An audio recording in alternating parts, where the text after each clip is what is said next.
하나님의 말씀을 읽고 듣도록 하겠습니다. 고린도전서 10장 13절에서 22절입니다.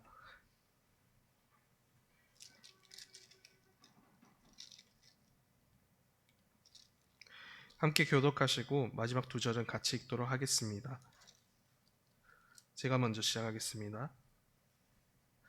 사람이 감당할 시험 밖에는 너희가 감당할 것이 없나니 오직 하나님은 미쁘사 너희가 감당하지 못할 시험 당함을 허락하지 아니하시고 시험 당할 즈음에 또한 피할 길을 내사 너희로 능히 감당하게 하시느니라.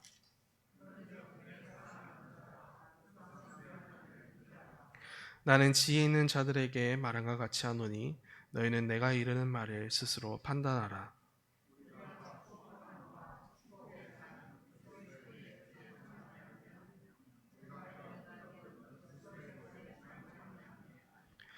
떡이 하나요 많은 우리가 한 몸이니 이는 우리가 다 한 떡에 참여함이라.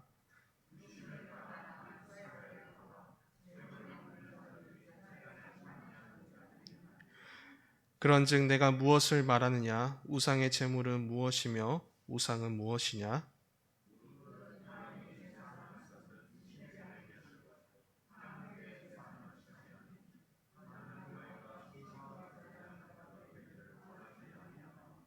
너희가 주의 잔과 귀신의 잔에 겸하여 마시지 못하고 주의 식탁과 귀신의 식탁에 겸하여 참여하지 못하리라. 그러면 우리가 주를 노여워하시게 하겠느냐? 우리가 주보다 강한 자냐? 아멘. 8장을 시작하면서 사도는 우상의 제물에 관한 문제를 다루었습니다. 지식은 교만하게 하며 사랑은 덕을 세운다라는 거룩한 지혜 아래서 우상의 제물을 먹는 문제에 관한 고린도 교회에 명령들을 보냈습니다.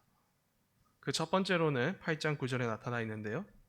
너희의 자유가 믿음이 약한 자들에게 걸려 넘어지게 하지 않도록 조심하라입니다.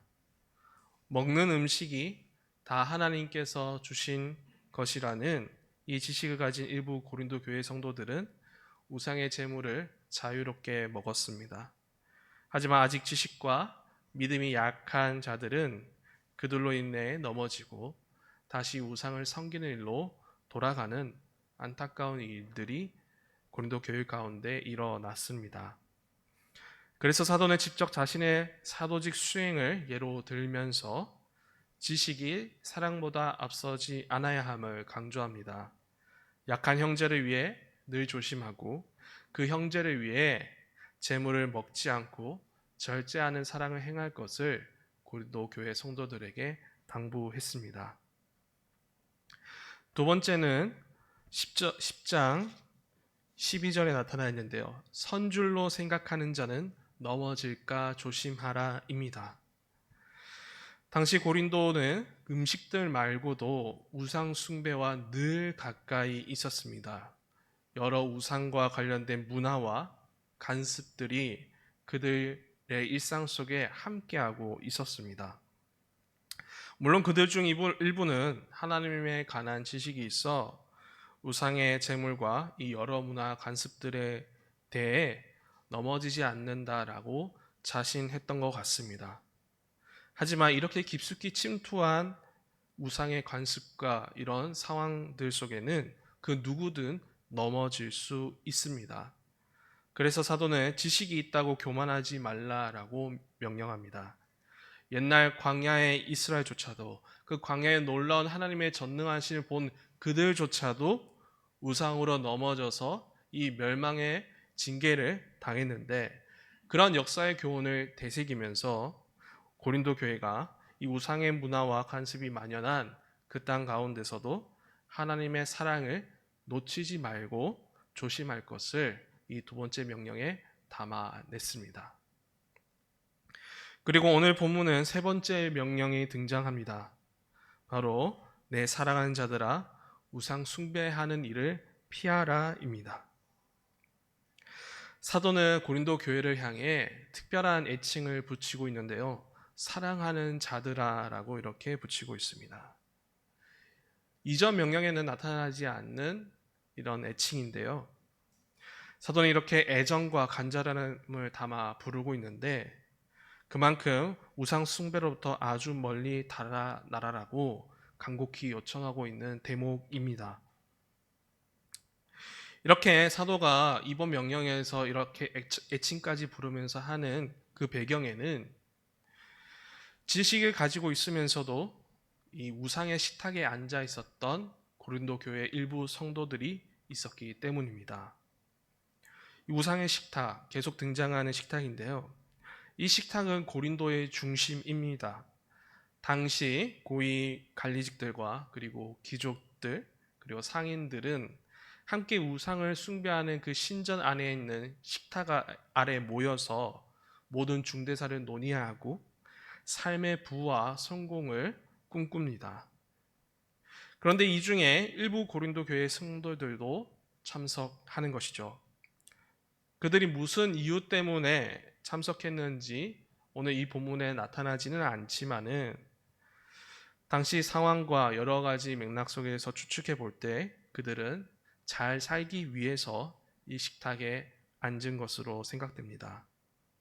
세상의 성공을 누리기 위하여서 그 세상의 권력 잡은 자들과 함께하여서 부를 얻고 자신의 지위를 얻고 또한 높이기 위해서 그들은 고린도 중심에 있는 이 우상의 식탁에 함께 모이고 함께 먹고 마시는 일들을 행하게 되는 겁니다.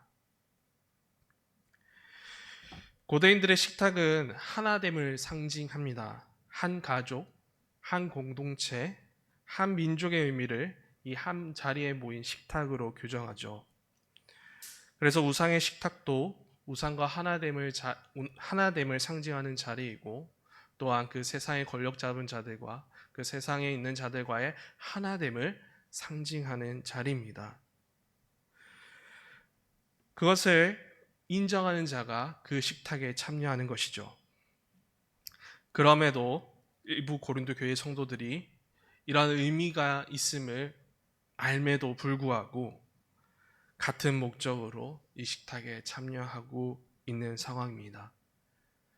잘 살기 위해서 우상의 제사가 드려지는 이 한복판에 펼쳐진 식탁에 그들이 참여하고 있는 상황에 대해 사도는 분명히 짚고 넘어가고 있습니다. 따라서 사도는 금지의 명령을 내리는 것입니다. 여기 피하라라고 번역된 이 퓨고는 아주 빠르게 멀리 도망하여서 피해야 하는 아주 긴급한 행동을 뜻합니다. 그는 일부 고린도 교회 성도들이 이 우상의 식탁에 참여하는 이 일을 당장 금지해야 되는 말로서 이 단어로 표현하고 있습니다. 우상의 식탁에서 당장 멀리 떠나라.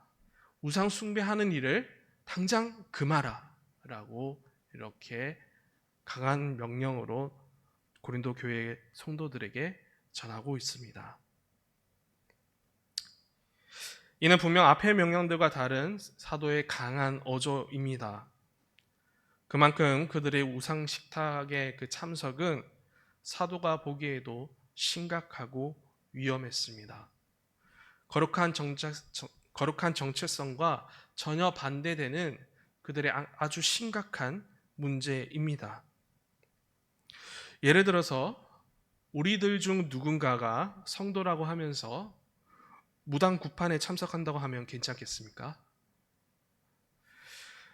그리고 예배를 참석하고 난 뒤에 절에 가서 법회를 드리고 절밥까지 함께 먹고 온다라고 하면 괜찮다라고 말할 수 있겠습니까? 누군가는 지식이 있어 우리가 굿도 안 하고 절만 안 하면 괜찮다고 하면서 좀 그곳에 가서 좀 그 사람들과 함께 어울리면서 좀 세상의 일들을 논하고자 한다라고 할 때 조금 생각해 봐야 될 문제들이 있지 않겠습니까? 어느 누구라 할지라도 특별히 성도라고 한다면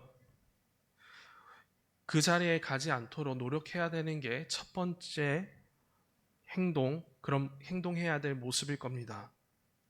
만약 계속해서 그 우상과 하나 되는 그런 하나됨을 상징하는 자리에 계속 간다라고 한다면 과연 그 성도는 자신의 믿음을 굳건히 지킬 수 있을까요? 장담하건대 그 성도는 어느 순간에 물들어서 자신이 누구인지도 모르게 잊어버리게 될 것입니다. 어느 순간에 물들어서 그도 우상을 숭배하고 있을 겁니다. 그러므로 사도는 하나님이 없는 곳에, 하나님을 예배하지 않는 곳에 가지 말고 멀리 떠나라고 그들에게 명령하고 있습니다. 너희는 주의 식탁에 앉은 거룩한 하나님의 백성이니 이 우상과 이 귀신의 식탁에 앉지 말고, 우상과 귀신과 교제하는 그 자리에 앉지 말고 빨리 도망치라고 사도는 전하고 있습니다. 이어서 사도는 이 긴급한 명령의 근거를 성찬으로 삼고 있습니다. 성도는 그리스도의 살과 피를 먹고 마시고 그로 인해 그리스도와 한 몸을 이루는, 그리스도와 신비한 연합을 이룬 자들임을 성찬을 통해 설명을 하고 있는데요. 그 부분이 16절과 17절에 나타납니다. 제가 읽겠습니다. 우리가 축복하는 바 축복의 자는 그리스도의 피에 참여함이 아니며 우리가 떼는 떡은 그리스도의 몸에 참여함이 아니냐. 떡이 하나여 많은 우리가 한 몸이니 이는 우리가 다 한 떡에 참여함이라. 성도는 우상의 피와 살을 먹고 마신 자들이 아닙니다. 오늘 사도가 말했던 것처럼 십자가에서 죽으신 그리스도의 피와 살을 먹고 마시면서 그의 구원에 참여한 자들입니다. 그리스도와 하나가 된 자들이고 그리스도와 함께 한 식탁 아래 앉은 자들입니다. 그 주의 식탁에 앉아서 주가 주시는 하늘과 땅의 양식을 공급받아 먹고 살아가는 그런 자들입니다. 따라서 성도들이 이 우상들과의 하나됨을 상징하는 그 식탁에 앉아 있는 것이, 그리고 세상 사람들과 같이 그저 잘 살기 위해 그 식탁에 거리낌 없이 참석하는 게 말이 되는지 사도는 이 성찬을 통해 암시적으로 묻고 있습니다. 성도가 우상의 식탁에 참여한다는 건 결국 주님을 무시하는 겁니다. 하나님을 온전히 신뢰하지 못한다라는 불신앙의 표현입니다.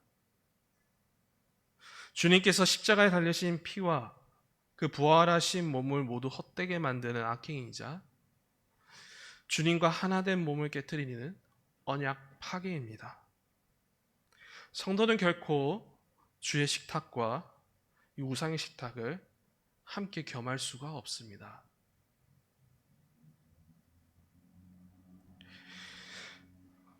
고린도 교회 성도들은 이러한 진리를 분명히 알고 있었을 겁니다. 그럼에도 불구하고 이들이 참석한 이유는 무엇일까요? 그럼에도 불구하고 이 우상의 식탁에 참석하는 그들의 의도는 무엇일까요? 성도라고 하면서 왜 우상을 섬기는 그 자리에 가고 그곳에 가서 그들과 함께 식사하고 있는 것일까? 가만히 생각해 보면 그들은 아마도 이렇게 살아야지, 이렇게 그 식탁에 참석해야지 살 수 있다라고 여전히 믿고 있었던 것 같습니다. 하나님 대신에 그 식탁에 앉아야지만 지금 내 앞에 주어진 이 먹고 사는 문제를 해결할 수 있다라고 생각하고 있었던 것이죠. 삶의 문제를, 이 생명의 문제를 이 우상의 식탁 아래, 이 우상의 그 식탁 위에 모두 놓아 둔 것입니다.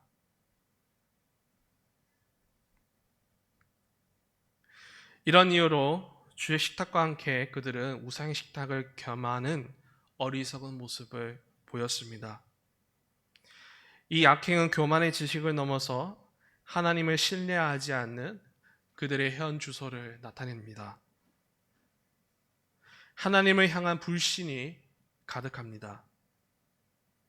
마치 약속의 땅에서 이스라엘이 하나님을 의지하지 않고 우상을 신뢰했던 그 모습이 고린도 교회 가운데 반복되고 있습니다. 주 안에서 사랑하는 여러분, 이러한 모습들이 과거뿐만 아니라 실은 지금도 우리 주위에서 반복되고 있습니다. 지금 이 시대는 돈이라는 우상에 사로잡혀 있습니다. 돈이면 다 됩니다. 모두가 돈을 숭배하고 있습니다. 돈으로 행복을 사고, 돈으로 사랑을 사고, 돈의 식탁에 앉으려고 모두가 힘쓰고 있습니다. 이런 상황 속에서 많은 이 땅의 성도들 중 타락한 성도들도 함께 이 돈의 식탁을 가까이 하고 있습니다. 돈을 대하는 거룩한 하나님의 지식 대신에 교만과 욕심으로 가득 찹니다. 주 안에서 하나 된 지체를 살아가는 일보다 내 주머니를 채우는 일에 급급하고 돈의 숭배자들이 하던 일들을 거리낌 없이 따라합니다. 그들과 같이 똑같이 돈을 숭배하는 일인 부동산에 투자하고 여러 주식과 코인을 사고, 그리고 돈을 잘 버는 대학에 들어가기 힘쓰고, 그리고 돈을 잘 버는 취업이 삶의 1순위가 되고, 심지어 돈을 잘 번다라고 한다면 해서는 안 될 불법까지도 저지르게 되는, 돈보다 하나님을 사랑하지 않은 그런 안타까운 일들이 우리 주위에서 일어나고 있습니다. 한편 우리는 어떻습니까?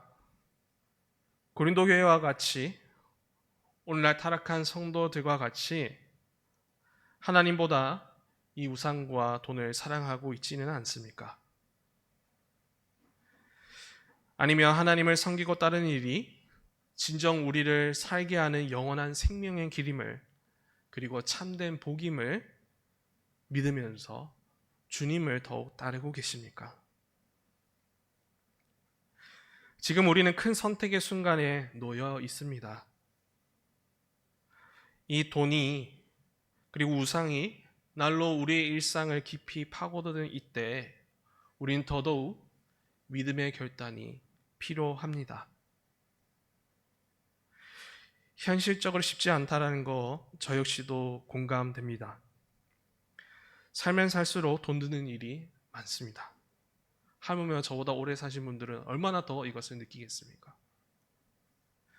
특별히 저희 가정에 쌍둥이가 찾아오니 다른 걱정보다 돈 걱정이 더 많아집니다. 하나님을 더 신뢰해야 된다는 걸 알면서도 이러한 현실의 벽이 우리 가운데 너무 높게 세워져 있다는 것은 부정할 수 없는 사실입니다. 하지만 우리가 누구입니까? 우리가 어느 식탁에 지금 앉아 있습니까? 우리는 거룩한 성도이자 주님의 식탁에 앉아 있습니다. 그리스도의 피와 살을 먹고 마시는 그 주의 식탁에 앉아서 살아가는 하나님의 백성들이요, 하나님의 자녀들입니다. 우리 생명은 오직 주님께부터 나옵니다. 우상에게 나오지 않습니다. 우상은 주님의 질투와 주님의 진노와 그 주님의 거룩한 질투만이 내릴 뿐입니다. 하나님은 우상을 섬기는 일을 아주 엄중하게 대하십니다. 이스라엘 왕국의 패망의 역사를 우리가 한동안 예레미야를 통해 묵상했습니다. 그 패망의 직접적인 원인은 우상 숭배입니다. 우상을 쫓아가는 것, 그리고 돈을 쫓아가는 건 생명이 아닌 멸망임을 우리는 꼭 기억해야 합니다. 따라서 주의 식탁에 앉은 우리는 주님을 더욱 따르고 주님을 섬기는 일에 더욱 힘을 가해야 됩니다. 사도의 명령대로 우상을 숭배하는 일에서 최대한 멀리 도망가기를 더욱 힘써야 됩니다. 감사하게도 우리는 이러한 발걸음을 담대하게 더욱 힘차게 옮길 수 있습니다. 주의 식탁에 앉은 자들을 향해서 우리 주 삼위 하나님께서 능히 도우시고 힘주시고 먹이시고 돌보신다라고 약속하셨기 때문입니다. 이 약속을 지키신 하나님 때문에 우리는 능히 우상으로부터 피할 수 있습니다. 그 약속이 있는 13절을 한번 마지막으로 읽고 정리하도록 하겠습니다. 10장 13절입니다. 사람이 감당할 시험 밖에는 너희가 당한 것이 없나니 오직 하나님은 미쁘사 너희가 감당하지 못할 시험 당함을 허락하지 아니하시고 시험 당할 점에 또한 피할 길을 내사 너희로 능히 감당하게 하시느니라. 우상을 멀리하는 일은 어쩌면 우리에게 있어 큰 시험이자 도전입니다. 세상에 발을 들여놓고 있으면서도 세상처럼 살지 말라라는 그 주님의 말씀에 순종해야 하기 때문입니다. 그래서 주의 식탁에 앉은 성도들은 늘 우상을 피해야 하는 그런 선택의 순간들, 그 여러 상황들을 맞이해야 합니다. 그러나 그 모든 순간들 속에, 그 모든 상황들 속에 성도는 안전할 것입니다. 능히 감당할 수 있습니다. 바로 우리 미쁘신 하나님 때문입니다. 우리가 우상 숭배하는 일을 능히 피하고 주의 식탁에 앉은 자로서 안전히 살아가도록 인도하십니다. 마치 광야의 이스라엘 백성들이 굶어 죽지 않고 어떤 옷도 해지지 않고 그 광야에서 안전하게 살아갔던 것처럼 그 전능하신 하나님께서 우리와 함께 하시겠다라고 약속하셨습니다. 이로 인해서, 이 약속으로 인해서 우리는 능히 이 우상을 숭배하는 일을 피할 수 있을 것이며 이 어려운 세상 속에서도 하나님을 섬기는 일을 담대하게 이어갈 수 있을 것입니다. 그러므로 주 안에서 사랑하는 성도 여러분, 우상을 따르는 어리석은 일을 멀리 하십시다. 주의 약속을 믿고 담대히 주의 식탁에 앉은 자임을 더욱 기억하시면서 주님을 더욱 따르시길 바랍니다. 주가 주시는 생명의 꼴과 양식을 먹으면서 참된 평안과 행복이 가득하시길 바랍니다. 비록 우리 앞에 큰 현실의 벽이 세워져 있지만 그 벽을 다 부수시고 또한 피할 길을 열어주시는 그 하나님만을 더욱 신뢰하시면서 우리가 그 주님을 더욱 붙잡아 우상 대신 주님을 섬기고 주님을 더욱 사랑하는 그런 복된 성도여 거룩한 교회가 되시길 주님의 이름으로 축복합니다.